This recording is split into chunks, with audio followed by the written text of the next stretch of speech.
Opa, tudo bem com você? Seja muito bem-vindo à aula 3 do curso Aprenda a Ler a Bíblia em 8 semanas. Espero que você esteja cumprindo uma aula por semana, então você já está na terceira semana desse processo de aprendizado. Falamos na primeira aula sobre o que é a Bíblia, segunda aula falamos sobre a mentalidade, as posturas corretas ao se meditar nas escrituras, e agora nós vamos falar sobre o método a qual você vai aprender a usar, o método que você vai usar para interpretar, para usar o seu entendimento natural para interpretar um texto, certo? Lembrando que eu deixei claro na aula passada a diferença de entendimento natural e de entendimento espiritual. Entendimento natural são as práticas que nós vamos usar para investigar um texto. Entendimento espiritual é a comunhão e a oração e o tempo com o Espírito Santo que vai iluminar o seu entendimento, certo? Então você precisa desses dois para que você extraia o máximo da palavra de Deus. Beleza? Vamos lá então.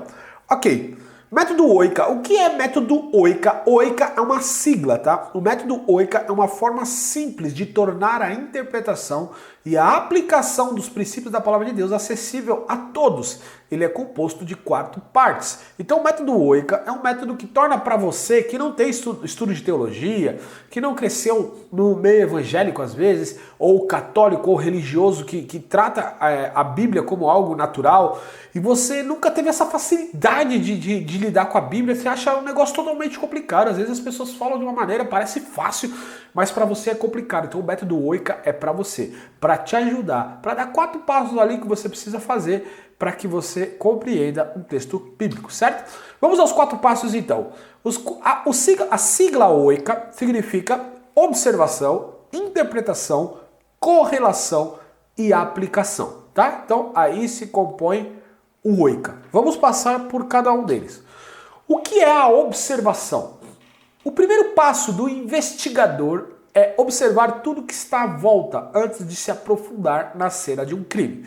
Eu não sei se você curte assistir séries ou filmes de investigação, de crime. Eu curto. Tem uma série que eu gosto que é o Criminal Minds.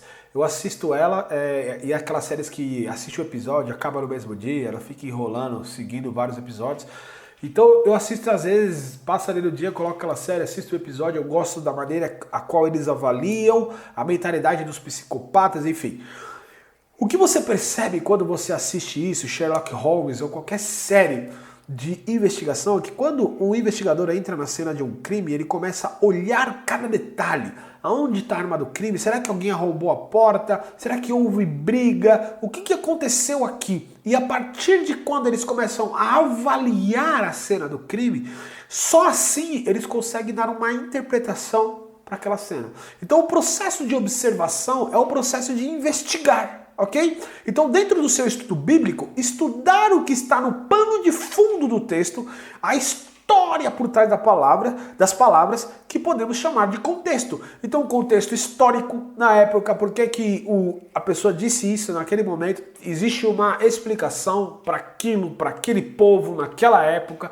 O contexto literário, que é essa frase, ela está dentro de um texto completo, ela não está solta ali. Eu não vou pegar um versículo solto, como eu já dei exemplo para vocês, dando novamente, tudo posso naquele que fortalece, usando esse versículo, por exemplo, eu posso fazer tudo o que eu quiser. Eu posso fazer tudo o que eu quiser, porque Cristo já morreu e a minha vida é livre, eu posso... Enfim, sou livre. E aí, esse tipo de liberdade que pregam é a libertinagem. Certo? Que a libertinagem é usar a liberdade para dar vazão à carne, para dar vazão aos seus desejos e aos seus impulsos. Então, quando eu pego um texto fora do contexto, ele se torna um pretexto. Texto fora do contexto é um pretexto. Por isso eu preciso compreender o contexto histórico, eu preciso compreender o contexto literário, que é dentro do texto. O que isso está querendo dizer? Certo? Então, quando você aprende a fazer toda essa observação, você aprende a compreender o significado de um texto. Certo? Então esse é o primeiro passo, é o passo que eu vou ensinar para vocês, calma.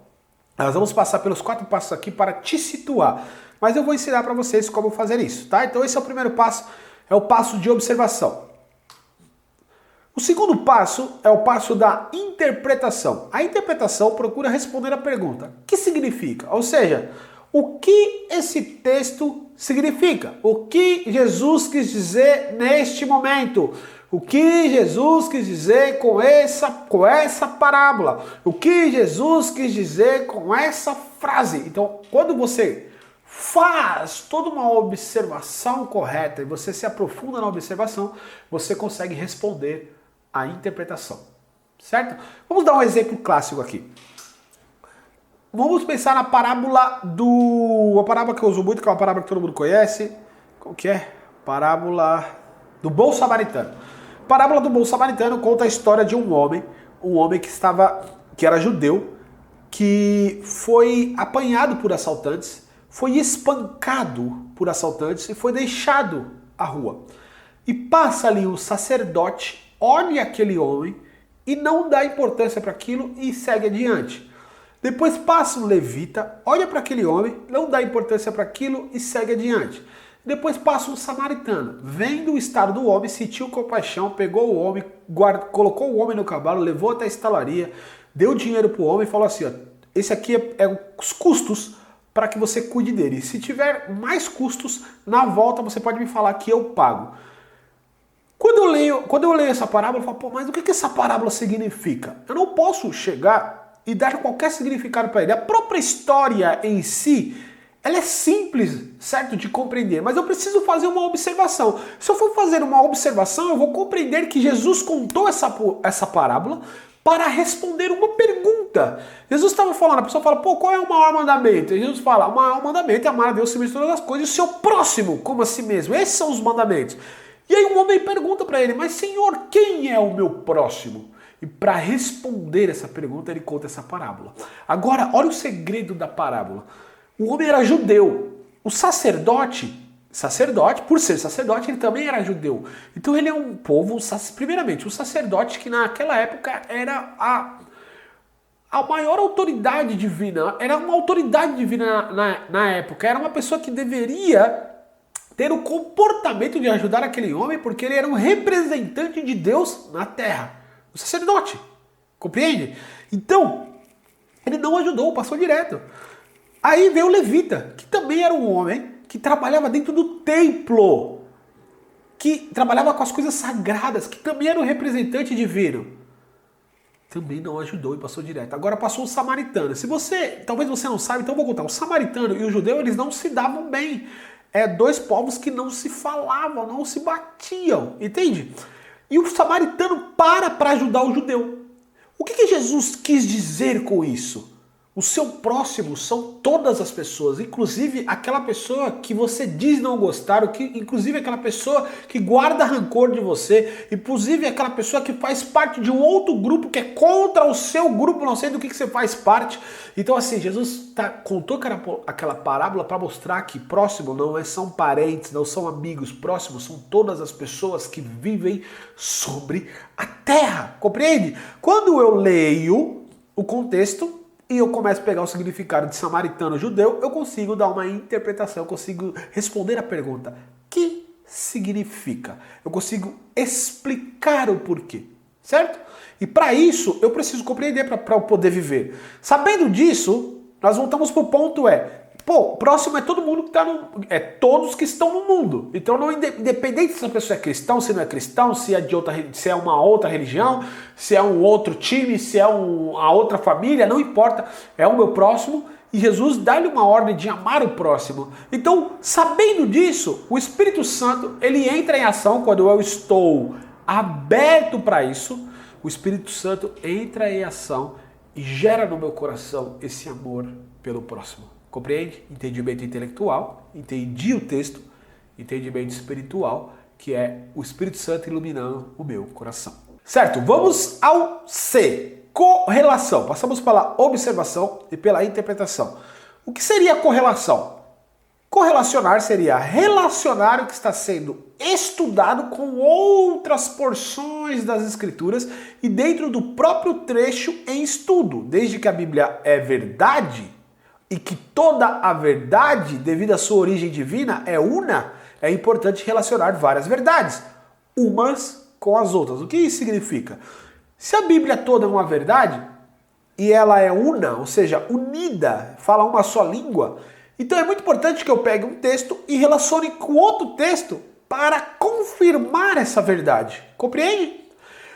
Isso mostra a coerência das escrituras e ajuda o estudante a harmonizar-se com o restante da Bíblia. Desculpa, aqui está escrito errado. Com o restante da Bíblia. Então, o que significa correlacionar? É nada mais do que concordar, pegar outros textos da Bíblia que concordem com essa passagem para confirmar essa passagem. Isso aqui é importante também, porque eu não posso criar uma verdade, presta atenção nisso, eu não posso criar uma verdade, eu não posso criar um conceito para a minha vida baseado em apenas um texto bíblico. Existem pessoas que criam doutrinas para as suas igrejas, para os seus povos, com base em um texto bíblico aonde todo o restante da Bíblia não confirma isso. Entende? Não pode. Então a Bíblia, ela se confirma, ela se interpreta, ela se corresponde. Então se a gente pensar novamente na parábola do samaritano, Jesus está falando que o amor ao próximo é o amor a todas as pessoas, inclusive aquele que você pensa que é o seu inimigo. Vamos tentar pensar numa outra passagem que concorde com essa, que confirme com essa? Eu não estou aqui ao vivo, então não dá para esperar você responder. Então, vamos pensar, é simples. Jesus fala, ame o seu próximo e ore pelo aquele que vos persegue. Ore pelos seus inimigos. Na verdade, ele fala, amem os seus inimigos e orem por aqueles que vos perseguem.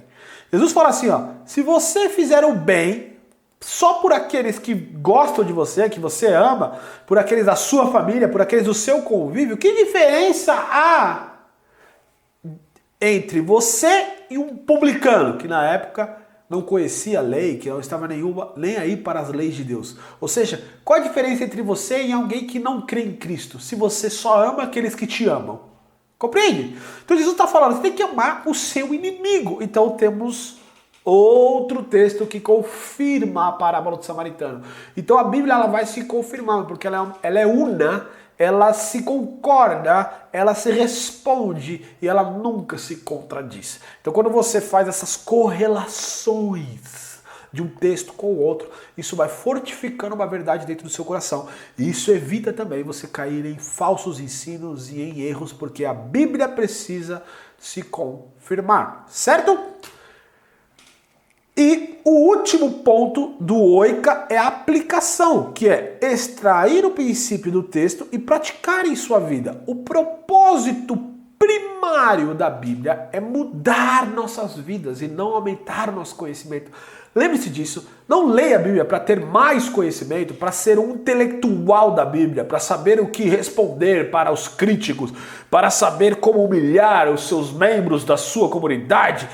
Cara, a Bíblia, ela quer mudar a sua vida. A palavra de Deus, ela serve para mudar a sua vida, e não para formar de você um intelectual. Então, como que a Bíblia transforma a minha vida? Através da prática. Eu só consigo uma transformação através da prática. Então, o que seria extrair o princípio do texto? Nesse texto que nós usamos agora. Qual que é o princípio? Eu devo amar os meus irmãos e devo amar aqueles que se opõem a mim. Porque nós não temos mais inimigos, certo? Nós somos igual ao povo de Israel, que era só o povo de Israel que era o povo de Deus e todos os outros eram inimigos. Então hoje todo o mundo pode ser reconciliado a Deus se aceitar Jesus Cristo como Senhor e Salvador da sua vida. Então nós não temos mais inimigos, ok? Por isso, quem seria o meu inimigo aqui? Aquele que se opõe a mim, aquele que se considera meu inimigo. Até essas pessoas que se opõem a mim, eu devo amar, eu devo corresponder com amor. E assim eu cumpro o princípio que Jesus ensinou. Maravilha! Dando uma pausa aqui para falar de uma coisa que eu já tenho falado nas outras aulas. Sempre estão me procurando no direct do Instagram para resolver alguns conflitos pessoais que essa pessoa tem com a religiosidade, com aquilo que ensinaram para ela. Padre, isso é bíblico mesmo, eu não estou conseguindo praticar isso na minha vida financeira, na minha vida emocional, no meu casamento. Então, as pessoas querem um contato mais próximo. Para isso, eu liberei algo que eu chamo de sessão exclusiva. E até na última aula eu nem expliquei direito, porque você vai clicar no link da descrição do vídeo ou o link na bio do Instagram e você vai preencher um questionário, gente, tá? Porque não dá para eu responder todo mundo. Você vai clicar no link que está na descrição do vídeo, você vai clicar no link da bio do meu Instagram e você vai preencher um questionário, porque eu não tenho tempo para responder todo mundo. Mas no momento, eu ainda tenho um pouco de tempo, certo? Eu não sei em que momento você está assistindo esse vídeo, talvez no momento que você está assistindo esse vídeo nem tenha mais essa opção. Se você clicar lá e ainda tiver o questionário é porque tem a opção, se não tem mais o questionário é porque já não tem mais essa opção, ok? Também não vou falar de preço, porque o preço pode mudar de acordo com o tempo que você está vendo esse vídeo. Então eu abri essa forma para poder auxiliar pessoas que estão passando por dificuldades e não estão conseguindo resolver esse problema sozinho. Talvez problemas de conflitos ou também problemas, pô, Abner, eu quero seguir na pregação do evangelho também, como eu construo meu ministério, como que eu saio do ponto A para o ponto B, porque eu também tenho a formação de coach pela SB Coach e a especialização através do Instituto Detni como coaching ministerial, certo? Beleza. Agora, pessoal, o que eu preciso... Lembra que na última aula nós falamos sobre algumas posturas que eu preciso ter para extrair o máximo da palavra de Deus, algumas atitudes mentais? Aqui eu vou falar rapidamente sobre a postura necessária para você aplicar esse método da maneira correta. Para aplicar o método Oika, é necessário algumas atitudes que preciso ressaltar para preparar a sua mentalidade. Ok, vamos lá. Você precisa de vontade. O que é? É um desejo. Pô, eu quero entender esse texto, tá? Eu quero entender esse texto, custe o que custar, eu vou entender esse texto. Então essa parte é um desejo. Lembre-se disso. Desejo, você precisa desse desejo. Não vou me aprofundar mais nesse ponto. O outro ponto é a persistência na prática do método. O que acontece? Não importa que o método é simples. A primeira aplicação, ele vai ser difícil para você, ok? Na hora que você for praticar as primeiras coisas, vai ser difícil para você. Por isso você precisa de persistência. Lembre sempre do fato de dirigir. Se você não dirige, lembra de uma pessoa que dirige. Pergunta para ela, no começo, como é que foi? Pensar em pisar na embreagem, pisar no acelerador, puxar freio de mão, soltar freio de mão, colocar cinto, olhar no retrovisor. É muita coisa. Mas hoje faz no automático. Hoje eu faço isso no automático. Eu sempre penso em dirigir na hora que eu quero aprender algo novo. Né? Às vezes eu tô lá aprendendo uma frase de inglês nova, eu falo, mano, como que eu vou conseguir falar isso de forma automática sem ter que pensar? Aí eu lembro do dirigir. Então eu tinha que pensar em tudo. Hoje eu não penso em nada, tudo sai de forma automática, certo? Terceiro ponto, paciência. Já falei sobre isso, não vou repetir, só lembre-se dessa fase. Pessoas profundas investem tempo. Pessoas superficiais querem apenas uma forma para tudo dar certo com apenas um clique. Na última aula eu já falei muito sobre paciência, não vou repetir. E agora, diligência. O que é diligência? Anote tudo, reveja, escreva, guarde em algum lugar, pois nos momentos mais importantes da sua vida, essas anotações serão muito úteis. O que eu faço? Eu faço as anotações dos meus devocionais, dos meus estudos bíblicos, no Google Docs. Por quê? Porque no Google Docs eu posso abrir tanto no computador quanto no celular. Então não importa onde eu esteja, alguém está conversando com alguma coisa, eu lembro que eu estudei, que no meu devocional fiz aquele estudo, eu posso baixar lá, puxar e já ter diretamente comigo, tá? Por isso que eu prefiro o Google Docs. Tem pessoas que vão usar o bloco de notas, tem pessoas que vão usar, enfim, Evernote, várias coisas. Tem pessoas que vão usar o caderno, que são pessoas mais na linha um pouco mais old school, né? A galera mais antiga. Mas o caderno vai ser difícil de você carregar consigo. Mas também existe a grande importância de escrever com a mão, tá? É também legal. Quando eu vou fazer, eu vou ensinar vocês a fazer uma coisa, isso acho que vai ter que ser uma aula bônus, que não faz parte do curso. Eu vou ensinar você como destrinchar um pequeno versículo. Eu uso aquilo, eu sempre faço na caneta mesmo, porque não tem como fazer de maneira top digitando. Tem que ser na caneta. Na verdade, eu vou falar uma coisa para você. Se você quer que eu ensine isso para você, sobre destrinchar o versículo, joga na descrição do vídeo. Fala assim, eu quero a aula bônus, tá? Eu quero a aula bônus. Se tiver bastante comentário aí, eu faço aula bônus, senão não, porque eu vou entender que vocês não estão assistindo o curso ou não assistiram essa parte, certo? Vamos lá, acho que é o fim aqui, é o fim. Então, parabéns, porque você já chegou até a aula 3, essa aqui é a aula 4, mas é a aula que vai começar na próxima, onde a gente vai aprofundar-se só no ponto de observação. A partir da próxima aula começa a prática do método, certo? Você vai ter os exercícios para responder, então responda os exercícios e dentro daquilo que eu falei hoje já deu para pegar uma noção do que é o processo de observação.